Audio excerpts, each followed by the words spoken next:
A very good morning to all the students. Students, in our previous classes, we have learnt about animal fiber, wool and silk. Today, we are going to start properties of wool. Wool is generally creamy white in color. Generally जो wool का colour है वो कैसा होता है? Creamy white. Some breeds of sheep produce natural colour such as black, brown और grey. कुछ breed sheep की ऐसी होती हैं जो ब्लैक, ब्राउन या ग्रे नेचुरल कलर्स भी प्रोड्यूस करती हैं. Wool is very durable. जो इसकी ड्यूरेबिलिटी होती है ये बहुत अच्छी होती है, यानी कि लंबे समय तक चलता है. इसके अलावा wool is also resisted to dirt. Dirt does not cling to woollen clothes, यानी कि फाइबर्स के अंदर डर्ट पेनिट्रेट नहीं कर पाता है. Also wool is resistant to heat. They can retain lot of air and hence wool fibers are good insulators of heat. It has high tensile strength and elasticity. इसकी जो strength होती है वो काफ़ी ज़्यादा होती है and also they are very elastic in nature. बहुत अच्छे होते हैं, ये elasticity होती है इनमें. It can be easily dyed. Dye easily हो जाते हैं इनको. जैसे हमने पढ़ा था जर्नली क्रीमी वाइट कलर के होते हैं, जो इन्हें जो भी हमें पर्टिकुलर कलर देना होता है उसके अकॉर्डिंग हम इन्हें इजीली डाई कर सकते हैं. It is light in weight. इसका जो वेट होता है वो काफ़ी लाइट होता है. Woollen fabrics also have ability to retain shape. ये अपनी जो ओरिजिनल शेप है वो इजीली रीगेन कर लेते हैं. They also have properties like water absorption. Water absorption भी इसमें एक प्रॉपर्टी होती है. इसमें क्या होता है, जो बॉडी का मॉइस्चर होता है, जब हम वूलन क्लॉथ्स वेयर करते हैं तो बॉडी में अंदर जो मॉइस्चर प्रोड्यूस होता है ये उसे एब्जॉर्ब कर लेता है और एब्जॉर्ब करने के बाद उसको बाहर नहीं आने देता है, जिसकी वजह से हमारी बॉडी वेट फील नहीं होती और हमें गर्माइश महसूस होती है. The next topic is wool from sheep and cloth. Sheep to cloth. Sheep से जो वूल है हमें शीप से मिली है उसको क्लॉथ तक पहुंचने का क्या प्रोसीजर होता है हम उसके बारे में पढ़ेंगे. The whole process starting from the shearing of the coat of a sheep to weaving it into garments and has the following step. जो ये पूरा प्रोसेस होता है कहाँ से शुरू होता है?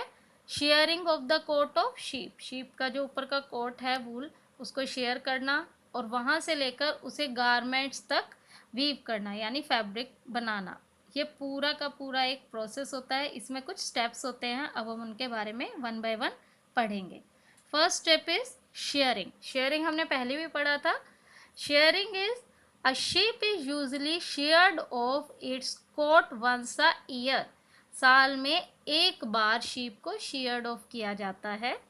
Sheep were once clipped by hand but the invention of electric shears make it possible for farmers to clip over 200 sheep a day. पहले हाथों से ही शेयरिंग की जाती थी, लेकिन जब इलेक्ट्रिक शेयर्स का इन्वेंशन हो गया उसके बाद फार्मर्स के लिए शेयरिंग बहुत इजी हो गया और एक टाइम में ही यानी कि एक दिन में फार्मर 200 शीप को शेयर कर सकते हैं.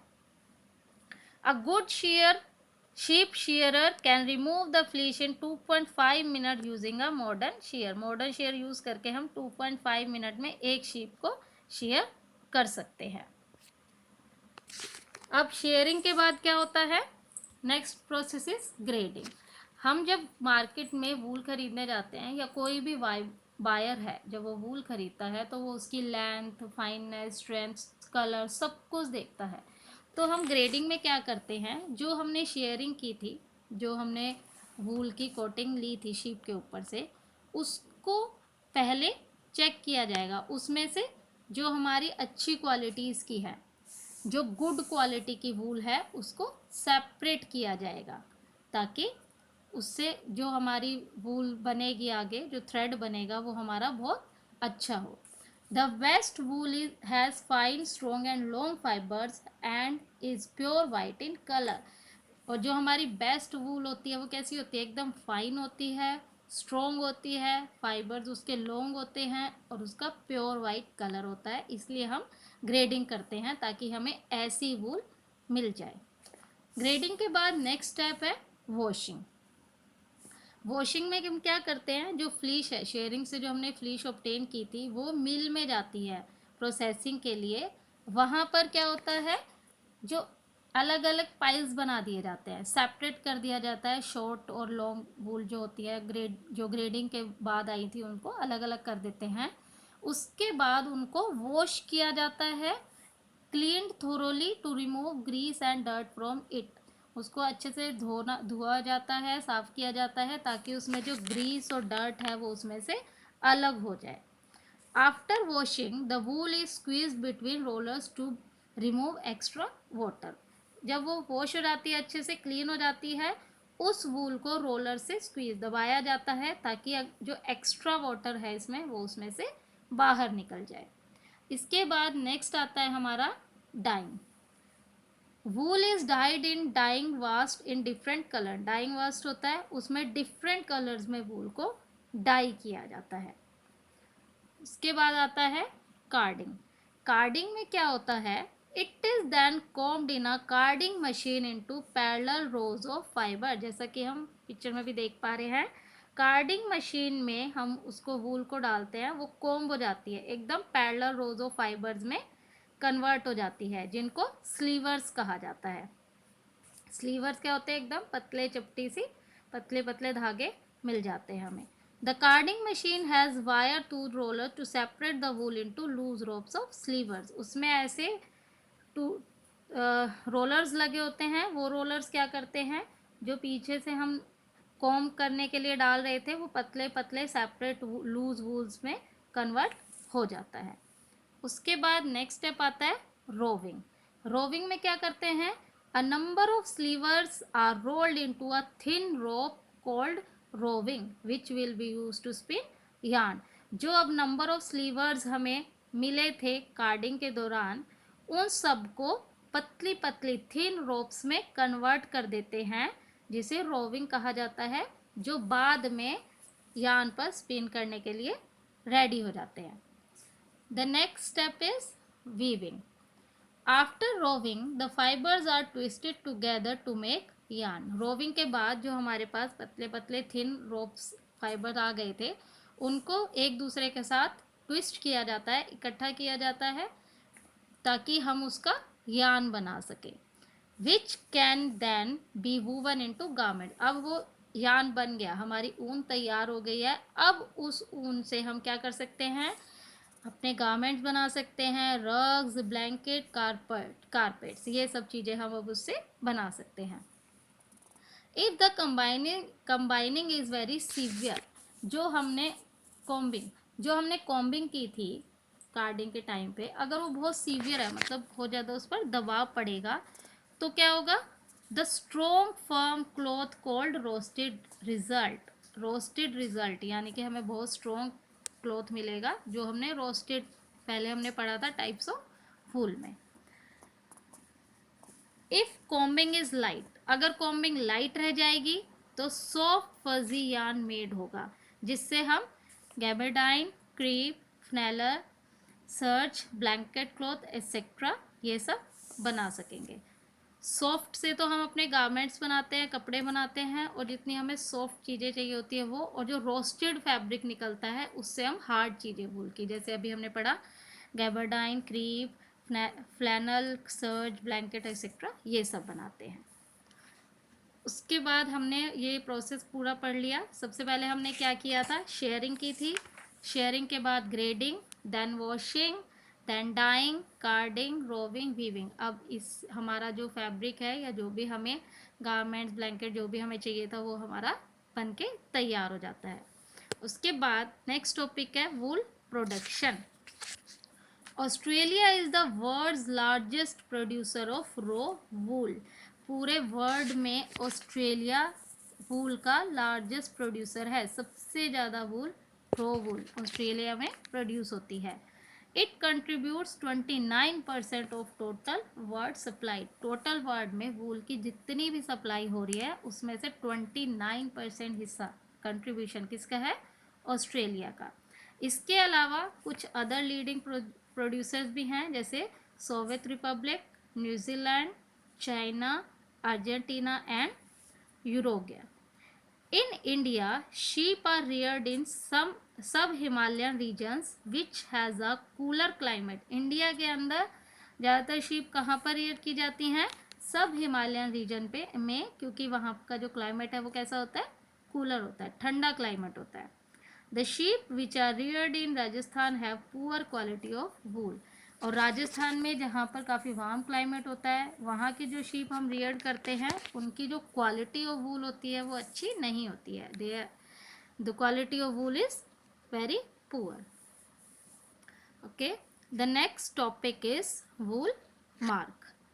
वूल is marked world wide by the international wool secretariat. ये एक संस्था है, ये वूल को मार्क करती है। वूल को मार्क करना क्या इंडिकेट करता है? किस लिए वूल मार्क लगाया जाता है? The wool mark indicates that garment bearing this sign are made from pure new wool that has not been use previously in any process. Wool mark में क्या होता है? ऐसा एक साइन लगा दिया जाता है। ये साइन क्या इंडिकेट करता है कि जो ये हम गारमेंट खरीद रहे हैं, जो वूल का प्रोडक्ट हम खरीद रहे हैं, वो प्योर न्यू वूल से बना हुआ है। उस वूल को पहले किसी भी चीज़ को बनाने के लिए या किसी भी प्रोसेस में यूज़ नहीं किया गया था, इसीलिए वूल मार्क किया जाता है। उसके बाद next topic is uses of wool. Wool is used for making fabrics, shawls, blankets, carpets, felt and upholstery. Wool हमें फैब्रिक है, शॉल है, ब्लैंकेट, कारपेट एक्सेट्रा काफ़ी चीज़ें होती है जिसमें हम वूल का यूज़ करते हैं। Wool felt in use to cover pianos hammer. और कहाँ पर हमें फील होती है वूल? जो पियानो के हैमर्स होते हैं वहाँ पर भी हम अगर टच करें तो हमें वूल का फील होता है। ये वहाँ पर वूल का यूज़ किस लिए किया जाता है? ताकि जो नॉइज़ है उसको वो एब्जॉर्ब कर ले। इसीलिए जो हैवी मशीनरी होती है या स्टीरियो स्पीकर्स होते हैं उसमें भी वूल का यूज़ किया जाता है, ताकि वो जो एक्सेस ऑफ नॉइज़ है उसको एब्जॉर्ब कर ले। Shoddy is made from the used wool. Shoddy क्या होता है? पुअर क्वालिटी के मटेरियल्स। तो पुअर क्वालिटी के जो मटेरियल्स होते हैं वो किस वूल से बने होते हैं? यूज्ड वूल से। जो वूल यूज़ हो जाती है, जैसे हमने पहले ही पढ़ा था, उससे हम क्या करते हैं? अपने शोडी मटेरियल्स बना सकते हैं।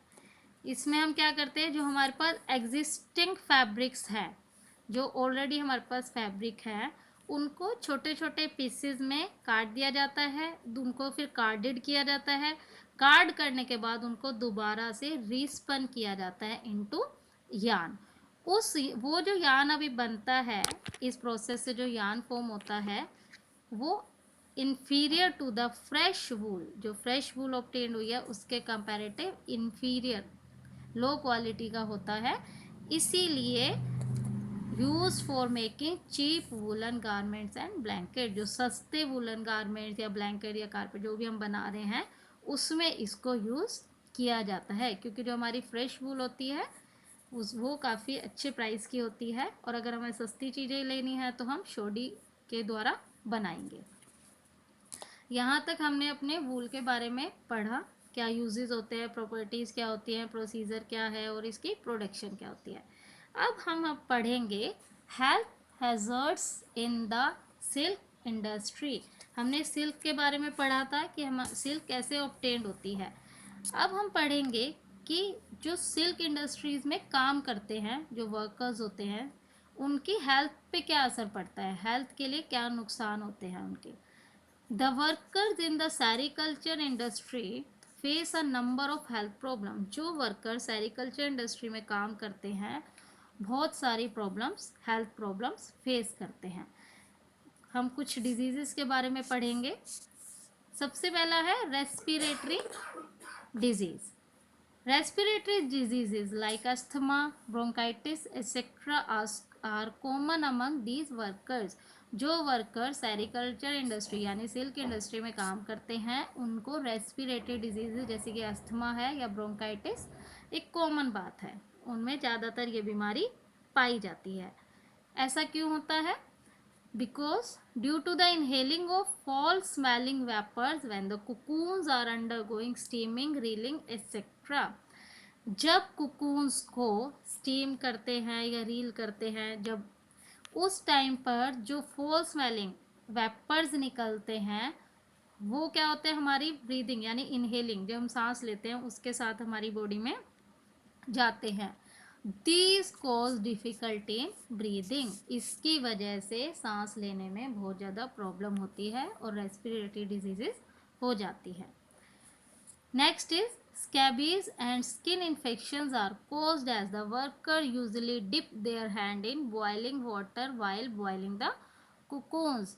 स्केबीज और स्किन इन्फेक्शंस भी हो जाते हैं। ऐसा क्यों होता है? जब कुकून्स को बॉयल किया जाता है तो काफ़ी लंबे समय तक वर्कर्स को अपने हाथ बॉइलिंग वाटर में डिप करके रखने पड़ते हैं, जिसकी वजह से their skin becomes rough and also blisters are formed on their skin causing peeling of skin.